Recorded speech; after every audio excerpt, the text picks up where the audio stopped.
4.25 is blazing, son. That's faster than Mike Vick 40 times. He said, you about to run it again. So, all right. 4.28. I remember, bro. I picked Hudson Mason off. Pick him off. I'm cutting through, I'm cutting up. He ran up to me, bro, and he hit the ball down. And he was like, you ain't no Malcolm Mitchell.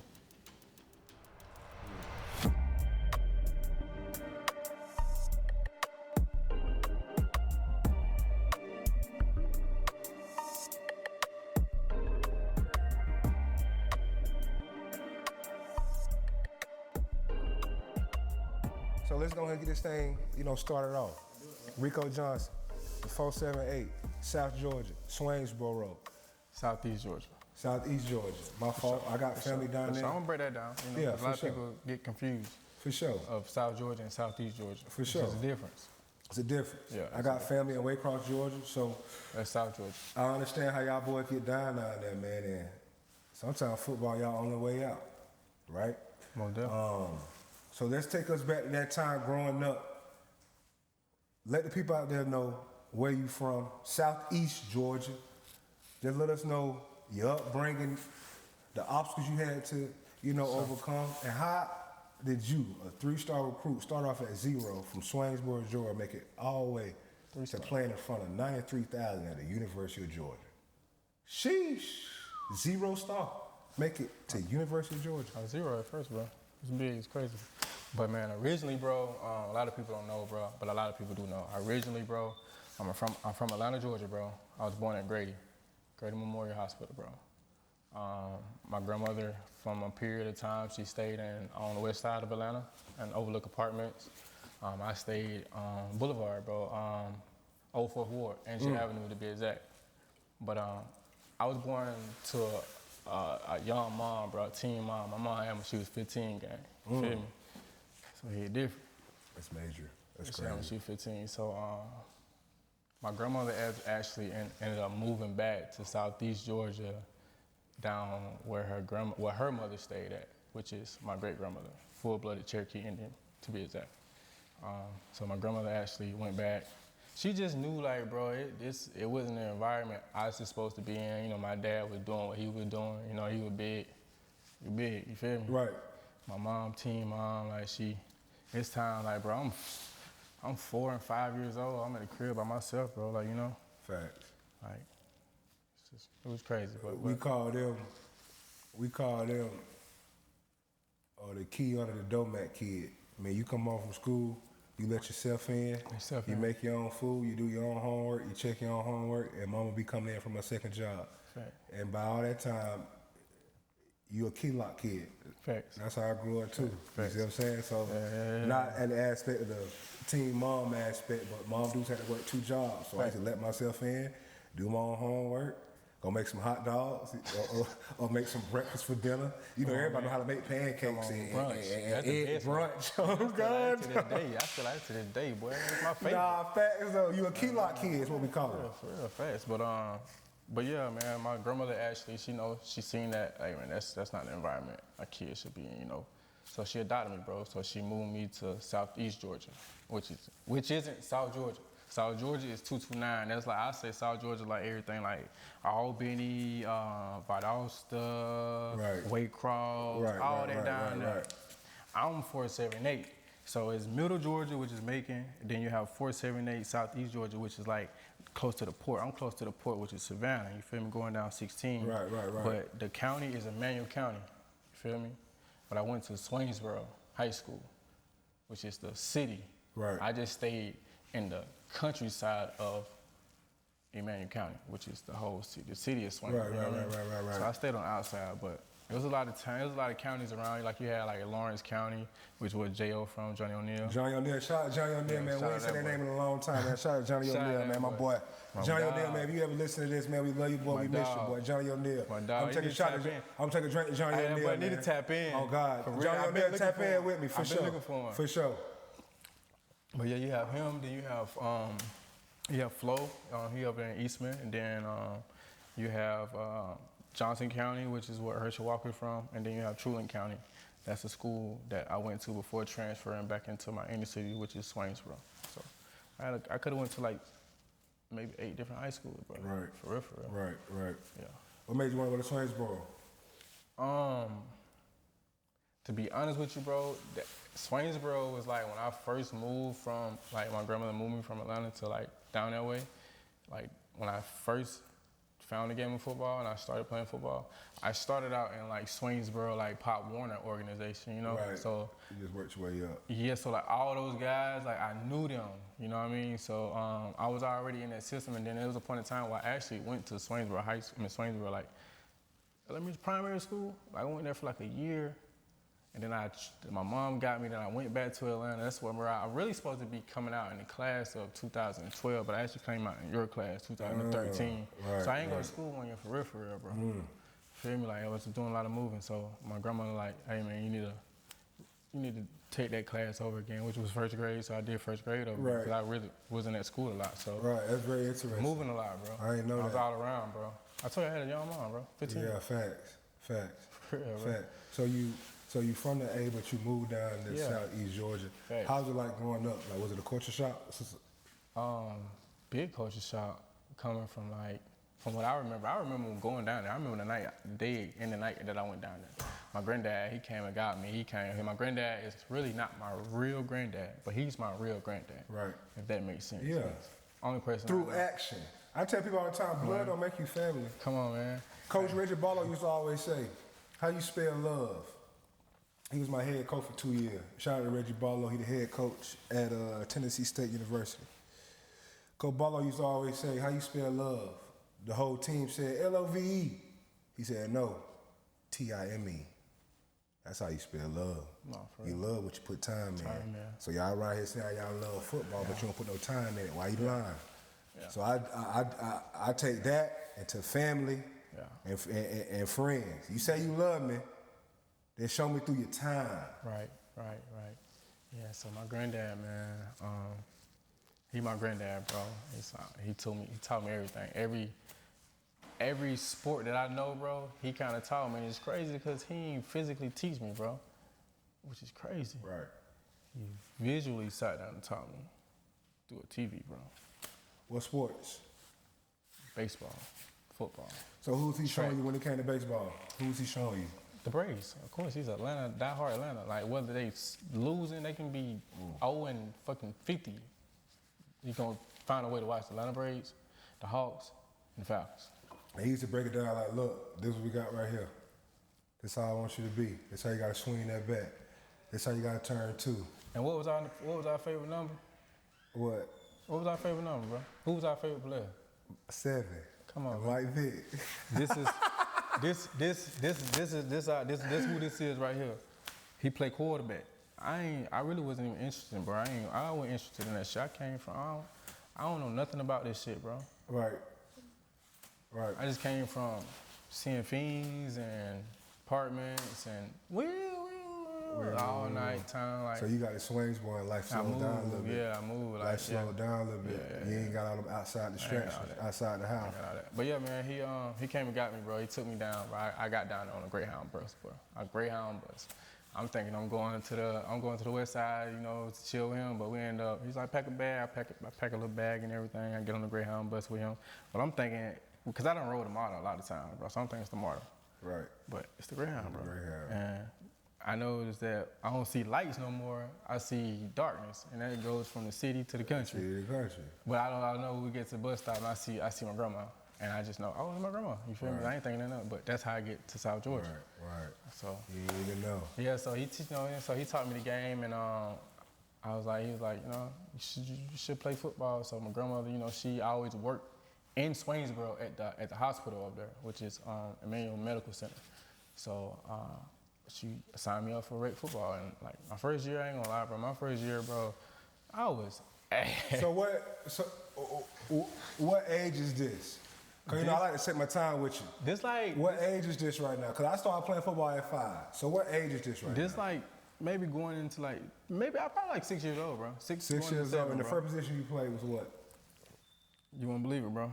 What? The line. Oh, y'all ain't have nobody on that team. Who didn't? How you play a line? What's exactly height, weight at 6 years old? Man, listen, bro. I was like, as you can see me, bro, I never been You never been a big guy. That's what I'm saying. So at 6 years old, I don't know how you playing guard. I was like probably like 60 pounds, bro, if that. But I'm playing on the line, like, cause they didn't know me, bro. I was coming, but they already had, you know. They already had their spots for the super soft positions. And I ain't gonna lie, it was a guy that from my town, bro. He was a good quarterback, bro. Great quarterback. He ended up going to Fort Valley, but I feel like, you know, he could have went bigger, you know, if he had help. But he was the quarterback that first year, so I knew he was good. We won a championship. Right. But I didn't know nothing about football for real. Facts. But I was to go home, bro. My granddad would continue to show me the game of football, but I knew I wanted to play that position. What number 7? What number 7 play? That's fun. I don't want to do whatever I'm doing. Whatever I'm doing, this ain't it. I want to play with number 7. Bro, I was one of them kids for real. Go to practice and be out there like kicking the grind, Facts. shit. Like, well, you may look at him at 6 years old and be like, oh, he ain't going to Georgia. Yeah. He out here wasting everybody's time but mine, but I got to coach him just because he out here. Facts.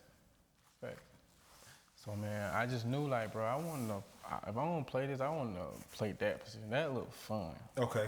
So, I don't know how, bro, but I was just God-given. I got God-given talent, bro. You do. To be fast, bro. For sure. I don't know how I got fast, but once I discovered I was fast, it was a wrap. When did you discover you were fast? When did the tide turn as in, okay, I'm the kid from kicking dirt. Now I'm the kid that got potential and everybody that's watching the games. Cause I could specifically remember when I knew I could make it to the NFL. I always played DN since the first time I played football. So my first position at 5 years old was defense end. So I can say I've been playing defense end for 26 years. Yeah. And the other positions that I played was just cherries on top. You play DN all your whole life? That's why it's second nature to me. I've been playing defense end for 26 years. And when I got to high school, that's when they started experimenting with receiver, safety, linebacker. But I've been a defense end since 5 years old. That's all I know. The first coach told me, go up and make an L and nothing gets outside of you on run plays. That's smart as hell. That makes sense. So I used to that's smart. Go up, he said, get out the ball as fast as you can and turn in and make an L. And that's how I learned how to I made a contain. quarterback by that time. For sure. Right. If it's a pass, when I make that L, I'm getting the sack. If it's an L on a run, I set the edge. By the time I got to, high school and college, defense end became second nature. In my 8th grade year, I was at Chamblee Middle School.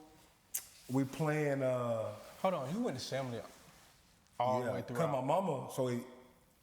I'm really from. My home schools would have been Stone Mountain Middle, Towers. I could have. Tucker. I wanted to Tucker area. I lived on Covington Highway in Glenwood. Okay, yes. And before I moved there, I lived on Central Drive by Victory Church. In that Kroger's. Yeah, I know what's up. So my home school was Stone Mountain Middle, but my mama worked in Chamblee. So she would never, allow me to go to Stone Mountain Middle or Towers. I was going where she was. But I remember at 8th grade. Shout out to Mars. For sure though. I didn't see it now, but now I do. Yeah, you do. Yeah, but for sure. Man, it's in 8th grade, bro, we lost in the playoffs to Avondale Middle. And I was shaking the hands with them boys and the coach. He pulled me to the side. As we shaking hands, he said, boy, you keep coming off that ball like that, you're going to be playing on Sundays. And that's when I knew in the 8th grade I can go play professional football, at least go play Division I football. What was that moment for you? When I knew I could play Division I football? Because we already said you kicking dirt, you looking up in the sky. At what age did they say, was it when you got to middle school, was it when you got to high school, where it's like, this got to talk of the town? The second year of me playing rec football. Second year, bro. Second year, we go back out. I go and try out. I get on the same team, but them players they moved up. They gone. I'm younger, so I had to stay back. So like how they would do, like when you first get out there, you would run. That's how see how fast everybody is. And I just left everybody. Like I still remember, bro, I left everybody. Like it wasn't even like close. Like, everybody like, who the fuck is this kid? They all look. I remember they all. I played last year. I was just on the line. I remember. Facts. Oh, he was quarterback. First time touching the ball, first game, bro. First time ever snapped down, said Hut. Probably 67. That's probably like 4 or 5 times a game. That's no cap. Probably like 4 or 5 times a game, bro. So like, who is? Oh, that's Rico. Mind you, I didn't grow up in Swainsboro. Right. I played in Swainsboro sports. Right. I went to school for a little bit, but I grew up in Adrian. You know, work your way up. Now we all way in high school, man. You the man around town, man. Everybody know who he is. Mm-hmm. You went for the kid at kicking dirt, you know, to the kid, you know, rushing for 200 yards a game. Okay. Now you in high school. What you at, Swainsboro High? No, man, I'm actually, at this point, I'm in Soperton. I went to Truland County, which was a single A school. Okay. Which is a part of the story, bro. It's just crazy. Oh, yeah, we finna get into that. I already know. You know, I got your notes all here, so I know what I'm finna dive into. I'm just waiting for you to take me there. Yeah. I'm finna wait for you to take me there. So, I went to Adrian. A lot of people don't know, bro. I went to a performance arts school, and a lot of people don't know, bro, my first thing I ever did, and I say it's a sport. A lot of people say it's not a sport. I say it's a sport because I participated in it. It's gymnastics, bro. I went to a performance arts school. You're an athlete, boy. Yeah, I know how to flip like a motherfucker, bro. Sheesh. Oh, I go crazy. I used to win medals and all this shit, bro. No cap, bro. I got videos. I did tap. I did hip hop choreography. You know, I did solo. I did all that for real because I went to a performance arts school and I had music. I know music too. I know notes. I used to go to music like every Wednesday. We had music. Going to beat drums, do all the different instruments. Yeah, but we similar because our dance show was in the band from 7th grade already, from 5th grade all the way up to 9th grade. I played the saxophone. That's crazy. Yeah, I know I play all that.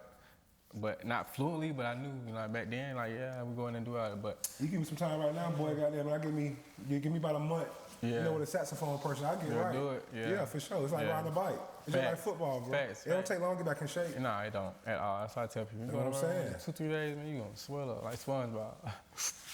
Oh, God. But yeah, man. So we didn't have sports, so that's how I got into like playing recreation and sports. So I was playing in the inner city schools and stuff like that. So it was a debate like where would I go to school to play like middle school football and high school football, which I was supposed to win to Swainsboro, cause my performing arts school is Emmanuel County, and it's like a magnet school to like go into like, cause I only went 8th grade. So Washawn Ely was the guy that let you know you can go to school. You can leave this area and go play for the Lakers, the Georgia Bulldogs. Yeah. Okay. So that's your inspo. I ain't even gonna hold you. Yeah. So okay, let's take a shot at Washawn Ely. If you're out there watching, well, we're gonna hear your story too. Washawn Ely. For sure. Definitely to hear that man's story. He out there. But yeah, he showed me that you can come from a small town and go to like a school like Georgia. I didn't know that, but yeah, yeah. So my man's he ended up going to Albany State, and I feel like I remember my 8th grade year, his 11th grade year, Washawn's senior year. Washawn came to us, they came to us, and they was going back and forth, and I feel like he had a better game, to be honest with you, that game. Than Washawn, but he ended up going like Albany. I'm like, why you? He's like, bro. He says this one day, bro. He told me like, bro, I got Albany on my own, bro. Coach England helped me, bro. And that's your coach at the time. It's my coach at the time. He ain't helping him where he went to. He's telling me all this. Oh, you gonna be this and the third. You feel me? He's like, bro, he ain't helped me, bro. He ain't helped me get here. I got Albany on the coach was passing through. And so happened somebody told him that you should go and check out this guy. That's how I got on to Albany. And he didn't even end up staying in Albany long, but I'm like, damn, I don't want to go to Albany. He's like, bro, leave here, bro. Leave here. All right, cool. So that always was in my head. So like I say, man, I had told one of my friends, like, I'm finna transfer. And it had got back to the coaches that I was finna transfer to Swainsboro, bro. So, you remember the little Crustables that we used to eat? The Crustables, peanut butter and jelly. Yeah, all that. Milkshakes, you know. So when I had work, I had like weightlifting like a certain period. I had weightlifting, right? So there's a point where when they find out that like people like, is a rumor that I'm finna transfer, they start giving me Crustables, start giving me my protein shake. So I like, it changed. And it was one day, bro, I went to the locker room, bro. And the football locker room, I went down. I'm like, bro, why they have my name tag? My name tag was gone, bro. And I'm like, oh, and I can tell how the coaches started changing. What grade this is, right? This 10th grade? This, 11th? no, this is 9th grade. This is 10th grade. This 10th grade? This 10th grade, so, because 10th grade, I didn't play a whole season. I break my ankle, bro. First game of the season, but I ended up coming back with like 4 games left. I go crazy within them 4 games, too. And then after that, I was like, you know, I can tell how they really harm me, and I ain't really playing what I want to play. Right. Like, you know, they harm me. I can tell I ain't gonna go nowhere. Right. My man was right. He's like, get on. So I might need to leave. So I told my friend, like, man, I'm gonna transfer. And told the coach, like, oh yeah, he gonna transfer. They start treating you like a stepchild. Start treating me wrong, you don't bro. get no food. Your name tag gone. They start treating you like Cinderella sister. So I said, all right, cool. I see how y'all doing it. I see how y'all doing it. You got an offer from Georgia. How you playing? I ain't even playing, bro. How the hell you do that? How I do that? A one-day count, bro. A one-day count. What camp you went to? Dog night? No, I actually went dog night after I went to that camp. So what camp you went to? A one-day Mark Rick camp. One-day Mark Rick camp. Yeah. And what you think you did that got Mark Rick to say, I gotta come see this kid, even though he ain't played a lick of football. I ain't got no huddle on him. Well, it was a point in time where it was a camp where we had to go down and run our 40, right? So we go down and run our 40. That's how I show your superpowers. I don't know how fast I am. Mind you, I didn't play my 11th grade year. I couldn't play football. So 10th grade, I couldn't run track because I was ineligible. Yeah, but I could run track, but my times were unattached. So I really wasn't state my 10th grade year, but my times were unattached. Wow. So at this time, I'm just training for track, not knowing that I'm getting faster and faster and faster and faster. Not knowing that though, you feel me? Wow. I don't know that. Wow. But yeah. Damn. Yeah, so I go to camp, man. So it was a camp where other coaches from other schools were there too. Right. Because you had Todd Hartley, who's there now, who's a tight end coach at Georgia now. Right. He was at Marshall at the time. Right. So I'm gonna be honest with you, Georgia wasn't even my first offer. Marshall was at Georgia. So boom, I run the 40. I'm circling back around. This is at the bottom field. Before they had the little. We had 2 fields. Yeah. Boom. Before the renovation. Yeah, I'm on the other field over there, so I'm circling around up under that little shed thing that used to sit down there in Georgia. Somebody dad up under there, he's like, hey, what you ran? Because they didn't tell me that. I just circled back around. I didn't look at the coach's facial expression, none of that. I just ran my 40 and just was circling back around. He like, I got you at a 4-2. I'm like, get out of here. I just go back to the line. Also, I see this short white dude running up to me. Rico Johnson? Rico Johnson. Ty Hartley. I don't care what your grades is, what it takes. You got a full ride scholarship to Marshall, son. I'm like, for real? I'm like, for real? He's like, you know what you just ran? I was like, nah. He said, son, you just ran a 4.25. Damn. That's faster than Mike Vick for the time. 4.25 is blazing, son. 4.25, he said, you about to run it again. They about to call you up and run it again. I said, all right.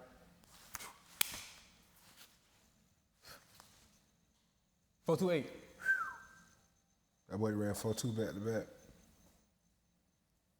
Georgia still didn't offer me though, bro. They ain't show no, oh, we finna offer this guy. It was like some, but they ain't saying nothing.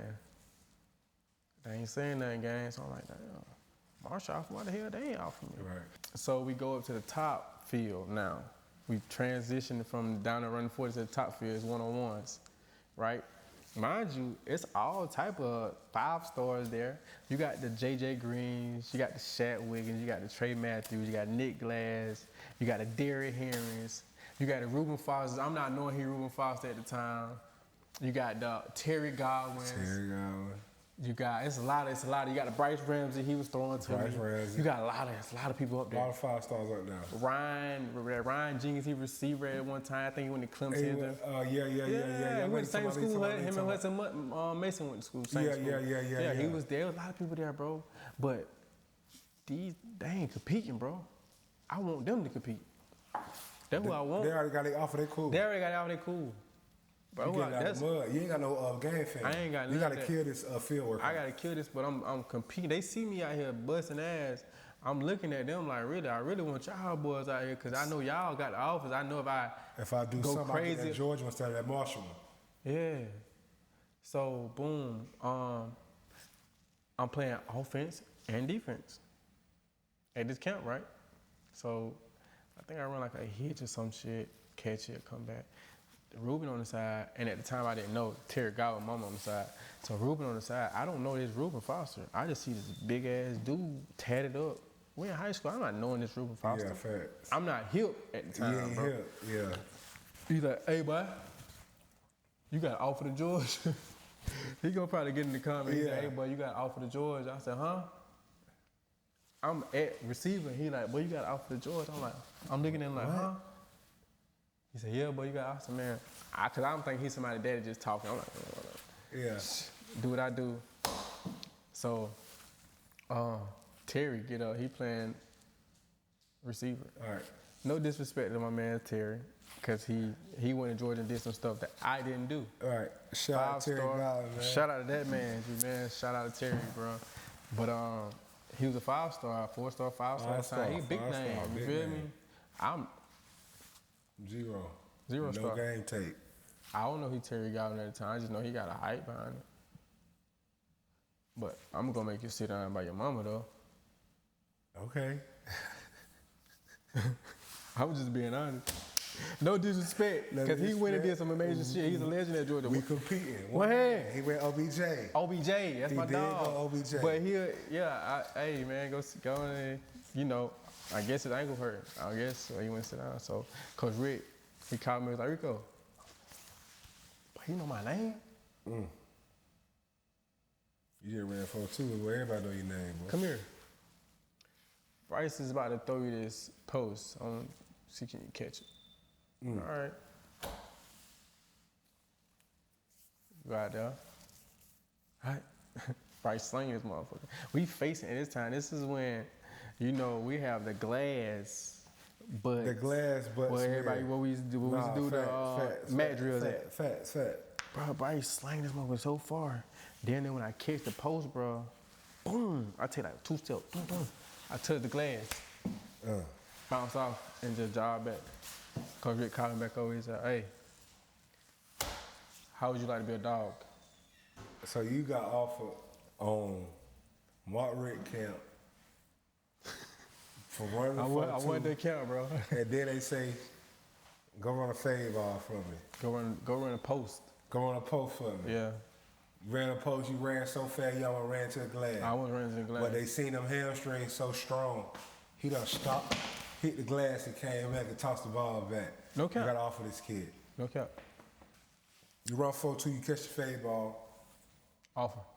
On the spot. Off the spot. On the spot. You know, so I competed the rest of the camp. And then, yeah, man, like I say, after the camp, we broke down camp. I walked up to him. I had called my grandmother. He's like, hey, man, like I said, you got the offer and everything. I called my grandmother, like, hey, yo, grandmother, you know, I just got an offer from Georgia. Coach Rick just offered me. She's like, thank you, Lord. My grandmother is very spiritual, so very in church. So she's like, thank you, God. Thank you, Lord. What you gonna do? You gonna take it? I was like, yeah, I think so.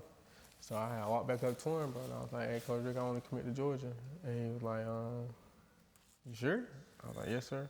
So you talk to your people? I was like, yes, sir.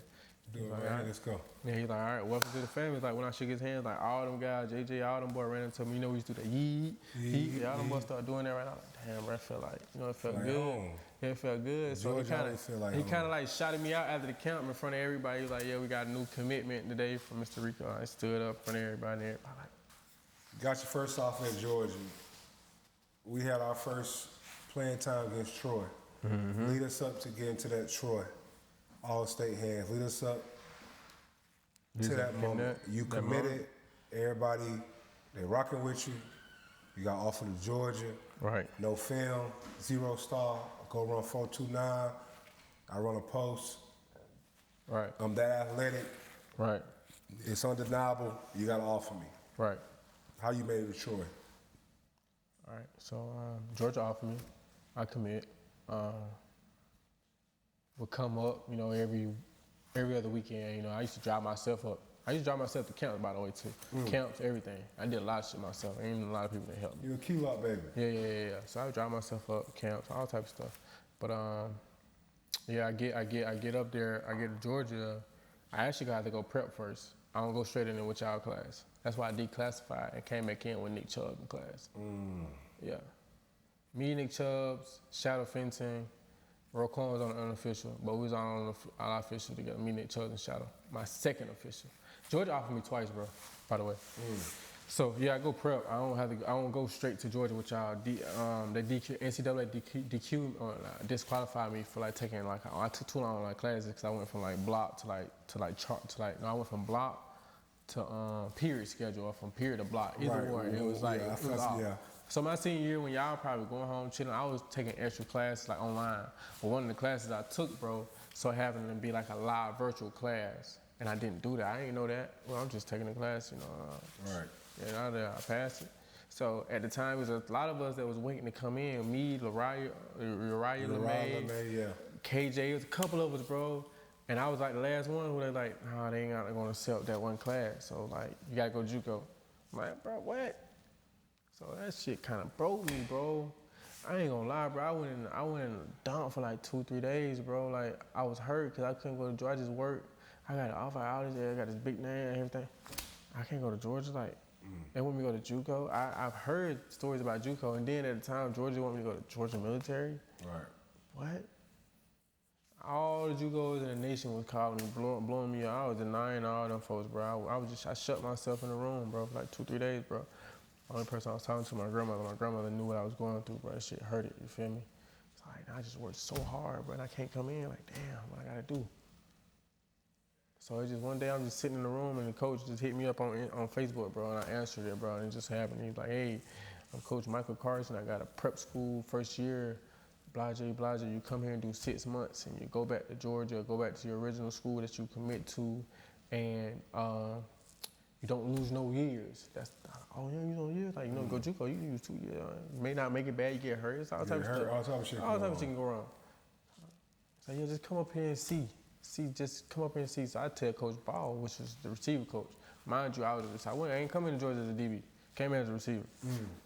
So I tell Coach Ball, they was like, nah, no prep school. They want me to go. They pushed me to JUCO. Cause when I said prep school in Atlanta, they was thinking about the prep school up in like Dawsonville. They was scamming. Cause they had scammed like, they scammed like Deion Sanders. They scammed him at one time, bro. That. So they like, no, I was explaining to them like, no, this is Georgia Prep Sports Academy, which the coach there was Blake Tibbs, high school coach. So when they found out about that, they're like, oh, okay, I guess he's a good guy, whatever. So I take a visit up there. We put in the GPS, me, my grandmother, and my mom, we shoot up there, we get up here. Tell me when we get out the exit, guess where my prep school at, bro? My prep school is back where I'm originally from. Tyler Boulevard, bro. Back full circle. Back full circle. Where it all started. Where it all started. And me and my grandma, we all sat and just looked in the maze like, wow. Your prep school right here. This your old hood. Like we don't go to the prep school first. We ride through the neighborhood. My grandma like, that's my old house. Everything has changed, Then we spin back around. We go in and visit the coach and everything. I see it and all that. And I'm like, nah, it's cool and all that. And he's like, all right, it's $14,000 to come here. Me and my grandmother at the time, we ain't trying to pay $14,000 to go there, bro. He's like, all right, give me a second. He walks out, walks back in. Georgia gonna take care of your tab. Later to find out he was capping. He just wanted me to come. Right. That was a big name. Yeah, Georgia gonna take care of your tab. Come on. But I thank him. It's a major part of me. Gave me a great favor. Gave me a great opportunity and introduced me to people. I went from being the 64th receiver in Georgia out of high school because they didn't know how to fucking recruit me because I was an athlete. I played everything. I even kick, punt. I did everything. Right. So I went from there from 64th receiver in the state of Georgia to being the number 2 in the nation to the number 1 in Georgia. Out of prep. I was the number 1 receiver in the nation out of Georgia. Wow. Number 1 out of Georgia, number 2 in the nation. Wow. Number 2 behind Kyron Preacher, my boy. Shout out to Kyron Preacher. Right, my boy. Yeah, Brookwood, my boy. So I was behind him. He went to Fort Union. Yeah, was it Fort? Yeah, Fort Union. Yeah, so he was 1 and I was 2. Cal Precinct, Yeah, my dog. But yeah, man, he helped me out, bro. I went to prep school. I ended up going back into Georgia. I come back to Georgia Maymester, so I come in early. You know, I come in as a receiver. I come in as a receiver thinking I'm gonna, play receiver. But I know, like, I think me and Malcolm play in the same position. I think, bro. I want to say I think me and Malcolm play in the same position. So he like, yo, he's coming back. You know, he was hurt, bro. Malcolm Mitchell came for us last year. Yeah. Like, he coming back. He coming back. Whoa. So I wasn't thinking about it. So you remember it was this point where, like, where the coaches can't be on the field, but they can watch from the glass door. Yeah, and they was walking around. We was playing 7-on-7. You don't remember, bro? I took somebody deep. Touchdown. Came back. I played receiver that day. I think that it was like 2 days or one day, whatever. Yeah. I think that day Coach Pruitt was walking around and he's like, hey, come over. He called me. Oh, yeah. Coach Pruitt switched you and Jay Green. You remember he called me over. He's like, hey, come here. Like, come down here to the other field, man. Him and George, they called me to the other field down there. Let me see your back pedal. I remember that. Then my back pedal, bro. George, did you see that? See the motherfucker twitch? Fuck, he's fast. Coach Pruitt made Tay Crowder switch from running back to linebacker. Oh, man, that man knew something. That's why I said he like the dogs, bro. That's why I said he like the real niggas. Coach Pruitt switched a lot of folk.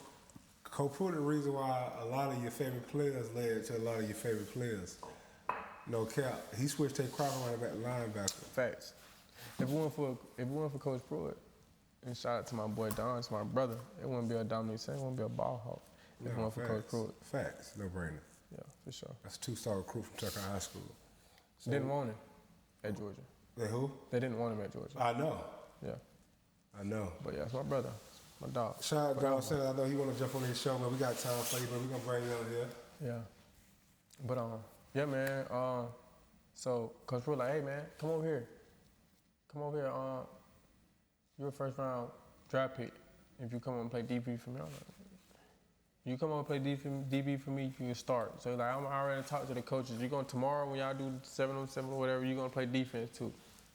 So next day, remember he's like, you can run your reps at offense, but come on defense, just get with Damian Swan. He's gonna tell you everything you need to do. All right, cool. So, next day, I run my routes on offense, get over there and play defense. Hey, what to do? They tell me, hey, we playing this, such. I remember, bro, I picked Hudson Mason off. Pick him off, I'm cutting up.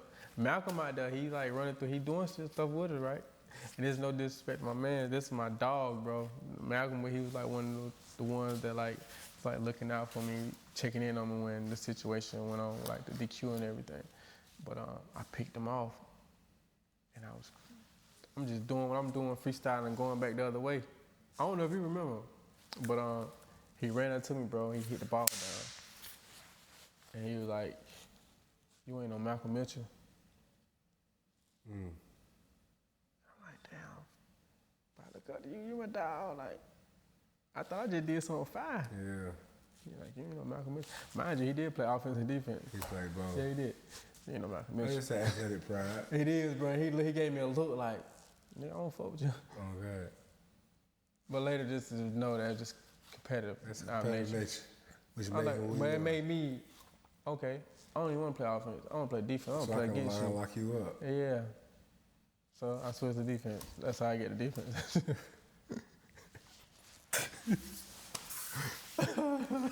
Like, shout out to my dog, Greg Williams. Never apologize for competing. Yeah, man. Not in a rush to the front seat, never in an argument. Never apologize for competing. For sure, I love that. That makes you who you was. That for sure. Because you got to think, I grew up, like, looking at the magazines. They used to be on the high school. He was, like, one of the ones. Down there in South That's Georgia, Malcolm Mitchell. That's Malcolm Mitchell. That off? Oh, I'm finna go on the other side. All right, cool. For sure. But, yeah. So we in Georgia right now. Mm-hmm. You went through something that a lot of guys won't be able to bounce back from. First game you played at Georgia, and after that, something traumatic happens in your career. Right. Take us through that part, and when you take us through that part, when you closing this out, because this part is it's a hard part to deal with for a lot of players to come back from this. How did it change you mentally and what advice you'll give to somebody else. But before we get to that, man, you played our first game versus Troy. You make a big play there, and then after that, we don't hear from you again. It is what it is. It's crazy, man. But it's true. But yeah, after the Troy game, I have a big play, you know, as you can look it up. Describe that play. Man. It was a tight end dig, I want to say, bro. Tight end dig across like the middle or something like that. I just remember we had been practicing that all week. Then we had been practicing like just thudding the ball, just hitting the ball out, just knocking the ball out. So I actually supposed to have been tighter, but I actually a little further back off of him. And he ran a dig, and he actually, when he caught it, mind you, I always been the fastest person. Not to say I was the fastest person on the team at the time at Georgia, but I probably was the fastest DB. Look at the roster. Probably was. I was. For sure. Hands down. Yeah. Hands down. So I always been the fastest person. So when he caught it, I kind of, you're a tight end, you cannot run me. So he catch it. As soon as he do this, that motherfucker come out. My boy, AD pick it up. I really want to pick the motherfucker up. AD, I'm really mad. Like, get out the way, because I want this motherfucker. I know what I'm going to do with it. I'm finna crib it. I'm in the crib this motherfucker. I think that boy AD ran out of bounds or something. Yeah, he ran out of bounds, man. He picked it up and he tied. I thought he was going to tie, but he tied. He slipped, ran out of bounds. Boom. Dang. And then there's another time, I think I actually had a... You picked up a fumble recovery. A fumble recovery from my boy Flo. You picked up a fumble recovery. Fumble recovery by Sco, but they called it back. It was actually a fumble recovery, bro. I was like, bro, that was your first game? First game, bro. That was both our first game. Both our first game, bro. I had fun, man. It was like, dang, bro. Like, it's the fan base, it's everybody love from back home. It's everybody, like, it was amazing, bro. Like, but that was the first game playing. The first game was actually Clemson. That was my first game playing. Yeah, you played against Clemson. You ain't play against Clemson? Well, no. I played against Clemson, bro. Coach Pruitt threw me out there at 5. I don't know nothing. Mind you, I just switched over, bro. Yeah. I don't know. Yeah. I had an offensive playbook for 2 years because I was committed with. I don't know nothing on this defense, bro. Get out there and it's so loud, bro. Bro, I remember, bro. It was so fucking loud that I think me and Swan was like this. Like, bro, what we in, bro? I ain't playing. And I can't even hear this man, bro. Like, what we in? It's so loud that it feel like this the grass below me is shaking, bro. That's the same thing Trey said. Like, you know when you playing the game? And they shake, and the controllers shake. That's the same thing Trey said. That's real life. Feelings, bro. I ain't even see all the Trey video or the interview. He said it, it's crazy. He said that versus Clemson, his first game. Bro, I'm like, and I can't hear this man dank before me, but I had a mistake, bro. I was supposed to be uptight, bro. It's something we was in, bro, but Mike Williams. Shout out to that's my boy. So I used to go down and kick it with him. Me and Tremere, my roommate. We used to go down and kick it with him, but he quick hit. Deshaun and slung that motherfucker, you know. High stepping on me. I'm like, damn, I took a bad angle. He got up out of me, Coach Pruitt, pulled my ass to the side. And I'm like, hey. We ain't having that. He got on my ass, he ripped me apart. But it was just only to make me a better athlete, a better person, you know. And he would always like tell like Corey and Swan, like, y'all need to get with this motherfucker. He needs to play. I was supposed to be starting, bro. That's anybody, bro. He wanted me to start so bad. I just, at the time, I didn't realize, like, I didn't understand, and I didn't study. That's I take responsibility. I didn't really study the playbook like that, bro. I'm gonna be honest with you. I had an offensive playbook for 2 years, so I knew the offense. But the defense, like, I wasn't, like, too fond of, like, that shit was, boy, that's NFL defense, bro. Coming from somebody, when you play defense, you it's just a hybrid defense. Yeah, you kind of do what you want to do. Like, I always through high school, I would kind of did what I want to do. I just go guard the best player out there. Coach Pruitt playbook was cover complex. 1, cover 2, that's the only thing I know. Because he'll switch that whole off of yeah, bro, that shit was who like, we playing. Yeah. 1 week we'll be 3-4, and then we play Vanderbilt, we 4-3. It'd be different, bro. So I'm like, but he always just be adamant about this motherfucker. Why you think, bro? I was running with the 1s and 2s, bro. 1s and 2s. I was 1s and 2s. Right. For sure. Tell us about your injury. So yeah, man, injury, to be honest with you, bro. And a few people know this, but a lot of people don't, bro. The day the injury came about, bro, I still remember, bro, it was one day we was thudding, bro. And Coach Pruitt there, this is Coach Pruitt era. It's Coach Pruitt era. Coach Pruitt era. We thudding. And I go in, thud. bro, I'm tired of doing this shit. I'm really, because I'm not, mind you, I always started. I always was that guy. Now I'm not starting. I'm playing defense. I really don't like defense. It's making me get uncomfortable. I'm not comfortable. I done gained weight. I don't feel as fast as I want to go back to offense. It's a lot. So we thudding, bro. So I like, bro, I'm tired of this shit. And then I thud one more time, and I thud, and I kind of hit my, like, it was like a funny bone like reaction, you know? Stinger. Basically what it was, bro. On me, I don't want to do this. I'm gonna be honest with you. I said, bro, my shit hurt, man. I don't want to practice today. So I still remember. Probably won't get in the comments and said, I'm facts. I watered the swan. I said, bro, I just hit somebody. My shoulder went numb. Like, tear run. I watered my cousin Corey.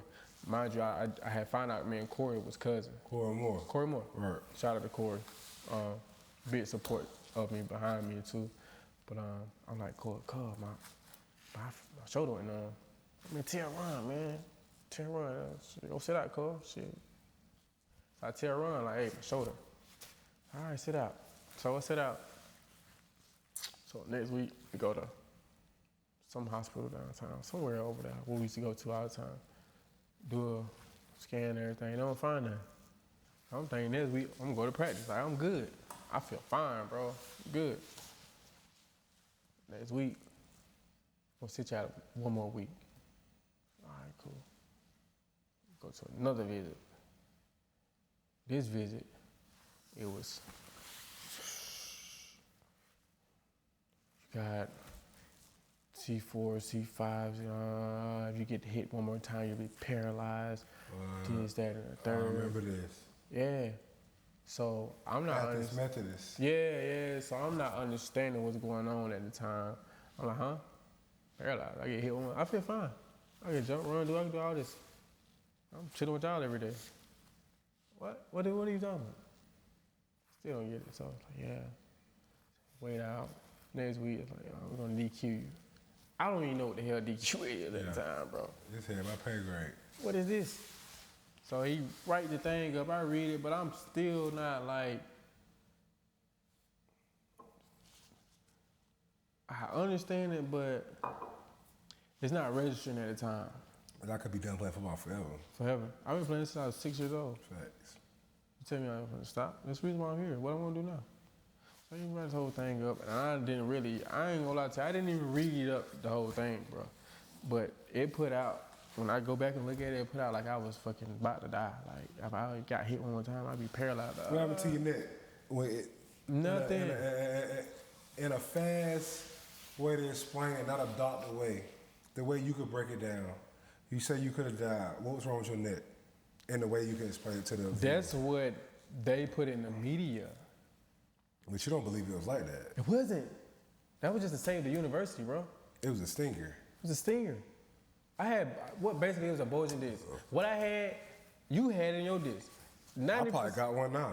85%, 95% of the players that, when I got cleared, bro, listen, bro, when I got cleared by the doctor, he did something on Brett Favre.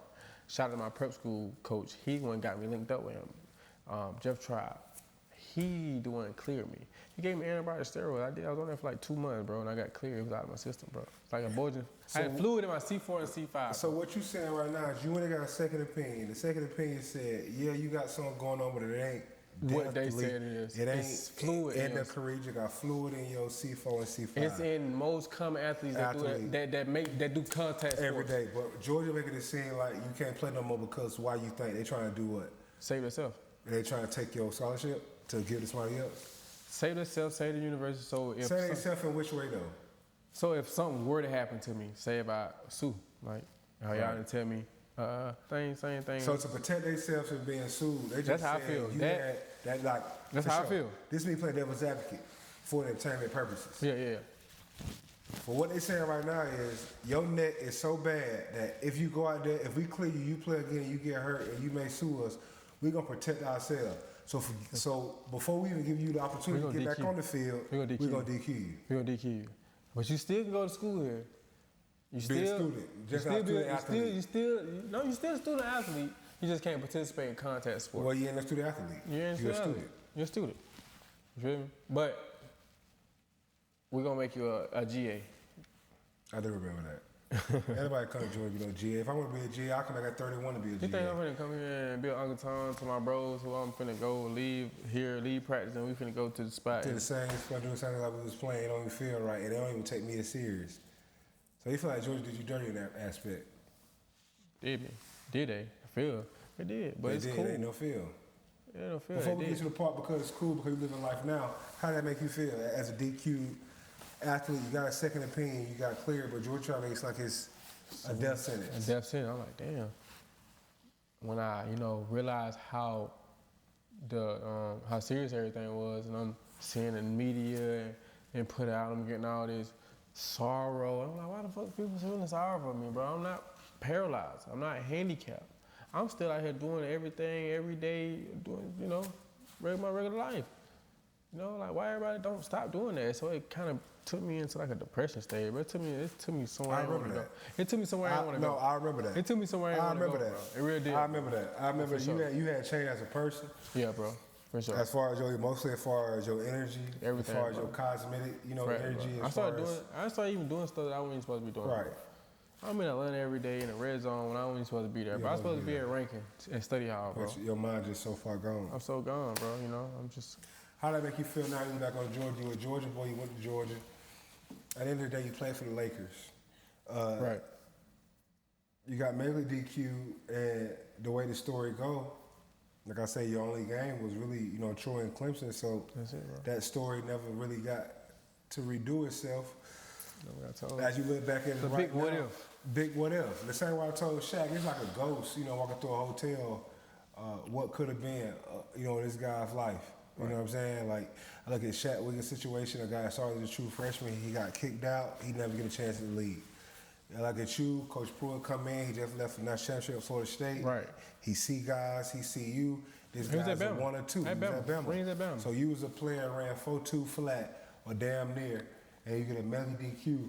Why you think Georgia want to rock with you?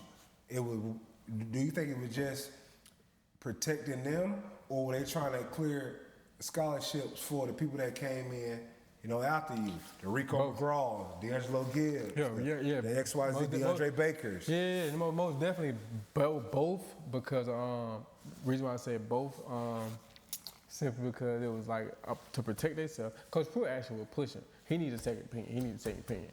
It was a guy at Bama, and he was the same situation. And Coach Nick Saban, he pushed for this, he pushed for that. He took care of his guy. Coach Pruitt, my dog, he was like pushing, like he needed to say this can't be right. Coach Rick was slick, kind of like, dang, like, y'all sure? For real, but no, I say that. I did a lot of interviews. A lot of people say Coach Pruitt, Coach Rick could have extended that hand of grace.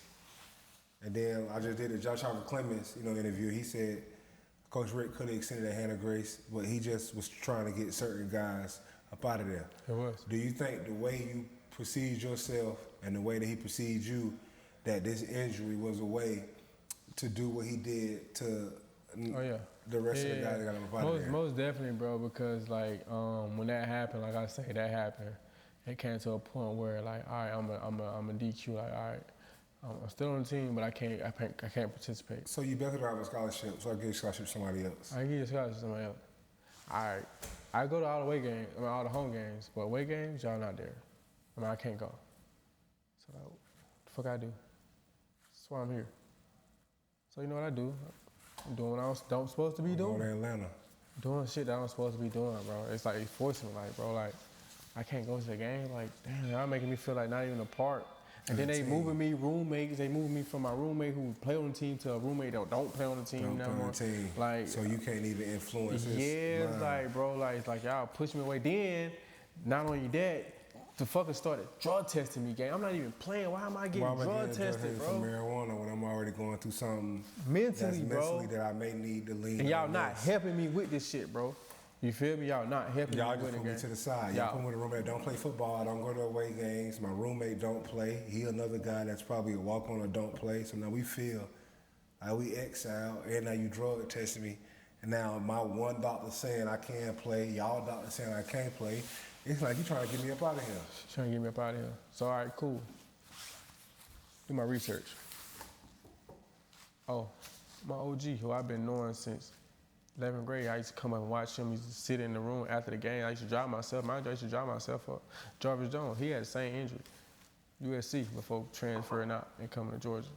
He was like a big mentor to me. He telling me what I gotta do, bro. You gotta leave. You cleared, you gotta transfer out of there in order to play a game. If you wanna play a game, you gotta transfer out of there. He was a big mentor to me, so I was like, that's what I gotta do. So I didn't want to leave because, bro. But you had to. I had to, bro. It's personal, it's business, not personal. It's business, not personal. And I love Georgia. Love Georgia.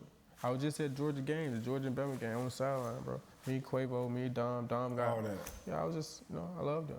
But I'll be honest with you, Ron, he seen me on the sideline, but he couldn't really look me, couldn't come up to me like, Rico, he kind of like, no.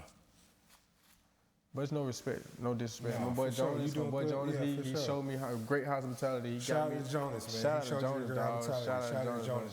So we're going to go here right now. There's a lot of young athletes watching this show right now. As we get into this last segment, I want you to dive into one week to your life after football. Because I do this show not just to tell y'all a story and to give y'all boys a platform, but to also, for the young guys that's watching this, they can take something from us, they can take the advice that they give y'all, and hopefully it'll get them through the next, XYZ. Shout out to my boy, whoever was watching this, he left in the comments, man, these, interviews are so, inspirational. I got through my torn Achilles just watching these. So I'm giving y'all boys the platform to say y'all don't even know how much y'all helping people that's going through their everyday life, listen to y'all story. Right. You go through all that, you do what you do to get to Georgia, you outwork all these people. You at Georgia, you play, you make big plays in all the games you win, you made young freshman mistakes, they medically DQ you, you feel like you away from the team. Now, how did the guy that we see now, who owns his own, company, has surplus more to give up now, how did that graduate mentally? What did you do to yourself mentally to get yourself out of that dark spot that you say, and they put you in, to be the man you are now? Because this is what really the Off the Clock platform is for. It's to tell you stories, but I fucked up. I should have been playing 14, 15 years in the league, but I burned both ends of the candle. Just because I could party all night and my production don't drop off, don't mean I shouldn't have been doing that. Right. So if it's an athlete right now that's listening that can do both like I could, and could wake up at 5 o'clock in the morning and just act like last night didn't happen. However God mutated me and made me that way, that don't mean it's the right way to do it. Right. What's the advice you can give to the young guys out there about life after football and how you got yourself out of that spot? All right. How I got myself out of that spot, bro, I had to find myself, bro. I had to actually leave Georgia, bro. I actually moved out to Iowa, bro. Found myself, bro. Trained, got ready for football. Once I was cleared, trained, got with an agent, had an agent at the time, trying to go to this league, and I ain't really hearing what I was supposed to be hearing. She, you go to CFL, we can do the CFL thing, After you broke your neck, you go still play professional football, so your neck couldn't have been that bad. So it kind of made me seem like your side of the story maybe a little more true. I go and sign a contract, bro. Columbus Lions, arena football. It might not have been the biggest contract, but to be honest with you, I probably was the highest paid. This is no lie. I probably was the highest paid person on my team at the time. I had a 5-bedroom house. Ask anybody.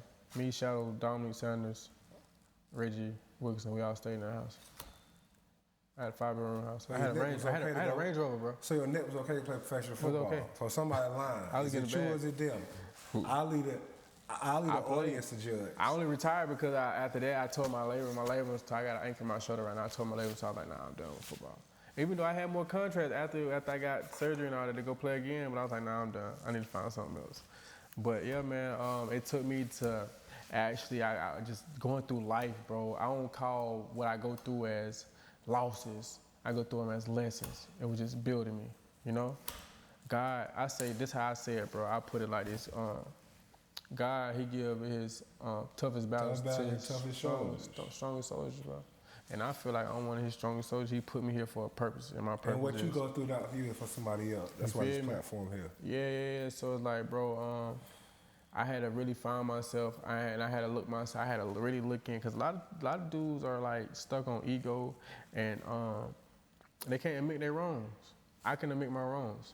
You know, I had to really look at myself in the mirror and just go back on a lot of situations where I went wrong at. A lot of people that I did a lot of bad things to. And you felt like them going out of their way to medically DQ you taking accountability right now is there something I could have did better to maybe they would have had my back more so if I wouldn't have carried myself this way. You want to tell what it is? What? You want to tell how I go about my lifestyle today and why I'm able to live comfortable and take care of my family today? It's because I don't take no days off. Don't take a day off. Don't take a day off. I took a day off, it cost me millions. Well, I always say, boy, I got sick in the NFL and it cost me my job.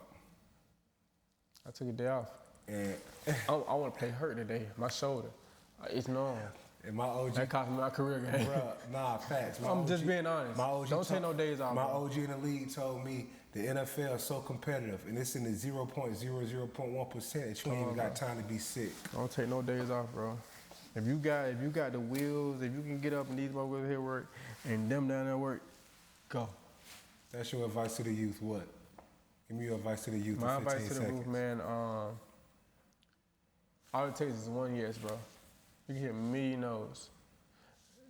Don't never lose faith, bro. Keep going, bro. Like I say, all it takes is one yes, bro. One yes and you up through the door. You can hear a million no's. I heard a million no's. All it takes is me one yes. And now I'm living good. I got a truck. So as we transition to this right here, life after football, like I tell guys all the time, it's harder to find passion in life outside of football than it is making it to the league. So even though you did not make it to the NFL rank, you still made it professionally. I made it. But it is harder to find life outside of football than it is making it to the league. Guys don't commit suicide when they don't make it to the league.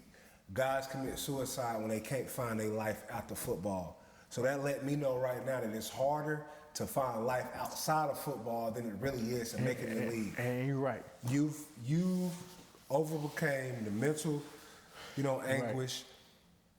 You're a business owner. Tell us, the people out there who've been wondering, where the hell Rico Johnson at? Let these folks know what you got going on right now, and you are a testament to there is life after football. You just gotta find it. Yeah, man. What we talked about earlier, I'm in the logistics business, bro. I drive trucks, bro. I went to school. I got my CDLs, bro, and I'm doing good, man. It's treating me well. I didn't go to the league, but you making practice squad money for sure. And practice squad people, as I would know firsthand, I'm be honest with you. This not no bragging. This not no toot, no horn. It's not no none of that, bro. But just 2 years ago, I was down to my last 10,000, bro. I ain't had nowhere to go, bro. I was down to my last 10,000. With some relationship, my relationship went sour. Like and to now, this year, 2026, I'm a six-figure nigga. Let me rephrase that. I'm a six-figure, young black, successful young man. Business owner. Yes, sir. Your situation on the fine, how you bounce back from it, always does. Like I always say, man, I love to end my shows like this. Sure. I heard it from somebody. You only got so many evenings in your life. For sure. So when somebody asks you to do something during the evening time, if you do that, then you tip your hat off of that person. I respect you and I appreciate that you decided to spend one of the few evenings that we all have in our lives to spend with me. No, I appreciate you, bro. For sure. I love you, bro. I love you, bro. I love you like my mama had you, bro. Nah, we brothers, We bro. go back. We brothers. Oh, let me go back too, bro. You know when they DQ'd me, bro, when they brought me out into the huddle that day and they was like, hey, they was kind of telling everybody. I do remember that. You know the only person I remember seeing? You know the only person I remember Talk seeing? to me. And it hurt me? Only person face I remember seeing that day game, and I still feel that shit, like it kind of like making me want to tear up, was your face, bro. I don't know why. I remember seeing your face again. You was like, on some like, I know how bad it hurt. my nigga. That's all we got right now. And they say you That can't shit made me do go in it. the locker room. I cried. Y'all niggas ain't know I wouldn't cry like a bitch, bro, and came back out. Like, ain't want nothing to happen. Like, yeah, I'm good. I'm back every day. Y'all would have never known what I was going through. I was going, you know, I'm every day kicking with y'all. Y'all think I'm good. I'm making money. I'm doing what I'm doing. Mentally going crazy in the head, bro. But yeah, bro. Man, I was the only child, man. Y'all boys my brothers from another mother. I For love sure, y'all dog. boys, man. I For appreciate sure, bro. y'all, man. This is another episode of G5 Classified, you know, information. You're not gonna find this shit on no other channel. sure. Shout out my man Dennis on the beat for Most producing definitely, the beat. My most man Dennis, definitely, most we've been definitely. at it since Huntley Hills, Most definitely. from elementary school all the way to college and all the way up to now, 31 years old. Shout out to my man Flo for letting us use this Right, for fallacious allowing us to use this. plaza, this mansion, man. And Hey, man, my man said, one of my artists said, hey, man. I said, hey, go to the car and get my hat. He's like, no, you don't need a hat. You don't need a he hat? He said, hey, man, I need a GPS to find out how to get back to the car anyway. it's another episode, man. You're not gonna find this nowhere else, man. Shout out my boy Dennis on the beat. Shout out my man Leonard Floyd for doing this, man. And we out, man. I always appreciate you. What's up, bro? Love. Yep. Yes, sir.